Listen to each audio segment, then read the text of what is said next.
What I'm realizing is grief is real. I lost my dad like a few years ago, and I think in 2013 or 2016. I always get the years mixed up because it's always a blur, and it's like the worst time in my life. So I think it was 2016 when I lost him. I always have to look at the obituary to see the actual year, but I know it was around February. And I remember the last time I put my eyes on him, and when I left him, I remember all of that.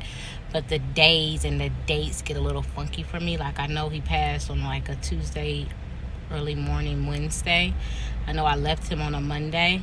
So I know all of that, but the dates get tricky. So grief is very real. Like, you can literally be just fine, and then all of a sudden, like, you thinking about, or you're trying to figure out why you're so sad about something, and you're realizing there it is again, it's peeking its head. And you don't even realize that you're grieving still. But like, grief is real. Like, I loved my dad. He was, my hero, my mentor, and I constantly miss him on a daily basis.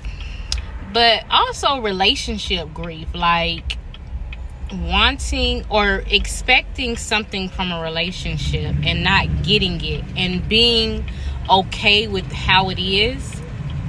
Like, expecting a mother to act a certain way, or expecting a sister to have a certain type of relationship in your life, or a daughter, or a child, or a son, whatever. But having that expectation, and then the relationship you thought was going to be is not it. There's some grief there with that. Like, there's some grief with expecting a certain thing or a certain relationship from somebody and not getting it. And that's hard. Like, you don't realize, like, you are grieving until it's happening. And, like,